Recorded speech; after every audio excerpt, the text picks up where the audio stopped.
Hello. বল। বাবা রাজি হলো না রে। এখন? অন্য আরেকজনের সাথে আমার বিয়ে ঠিক করে ফেলেছে। কবে বিয়ে? এই সপ্তাহতেই। ও আচ্ছা। চল আমরা পালিয়ে যাই। না, কখনোই না। আমি চাই না পরিবারের বিরুদ্ধে হয়ে কিছু করতে। কাকু যা বলে তাই কর। ছেলে দেখতে কেমন? আমার থেকেও সুন্দর বুঝি? উফ, চুপ কর। এসব শুনতে ভালো লাগে না। চুপ করার তো সময় এখন চলে এসেছে। আচ্ছা, বিয়ের পর তুই আমার সাথে যোগাযোগ রাখবি তো? কখনোই না। তোর বিয়ের পর আমি যদি তোর সাথে কথা বলি তাহলে সেটা হবে পরকীয়া।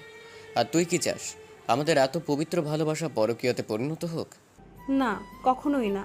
আচ্ছা, আমার বিয়ের পর যদি তোর সাথে আমার দেখা হয় তাহলে কথা বলবি তো? বলবো, কিন্তু তখন পরিস্থিতি ভিন্ন হবে। কেন? তখন তোর সাথে তোর বর থাকবে রে পাগলি। একদম কাঁদবি না। আচ্ছা, বিয়ের দিন তোর কিছু ছবি দিস। শেষবারের মতো তোকে দু চোখ ভরে দেখবো। আচ্ছা, বাই। কল কেটে দেবার পর পাগলের মতো কান্না করতে থাকে ছেলেটি। মেয়েটিও বিয়েবাড়ির ভেতরের মধ্যে বসে চোখের জল ফেলতে থাকে। বিয়ের আগের দিন রাতে ছেলেটি মেয়েটিকে আবার কল দেয়। হ্যালো। বল। আজ রাত 12টায় বাড়ির সামনে পোড়া বাড়িতে একটু আসিস, যেখানে আমরা সব সময় দেখা করতাম। বাড়ি ভর্তি এত লোক, কিভাবে আসবো? বেশি সময়ের জন্য না, শুধু 15 মিনিটের জন্য। আমার শেষ ইচ্ছে একবার আসিস। এই বলে ছেলেটি কল কেটে দিল। রাত 12:05।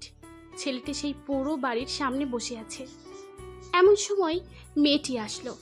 ছেলেটি একটা কেক নিয়ে মেয়েটির সামনে এসে বলল, আমি নিজেকে ভুলে যেতে পারি, তোকে কোনোদিনও না।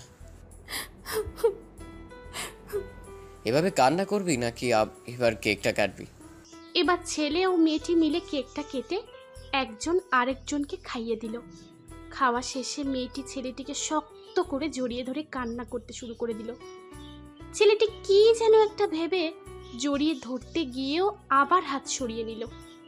ছেলেটি মেয়েটাকে নিজের কাছ ছাড়িয়ে বলল, যা এবার বাড়িতে যা, নয়তো সবাই চিন্তা করবে। আর কালকে হাসি মুখে বিয়ে করবি, সারা জীবন সুখে থাকবি তুই। যা এবার। আর শোন, কখনো কাঁদবি না, কারণ আমি তোর চোখের জল। তুই কাঁদলে আমি শেষ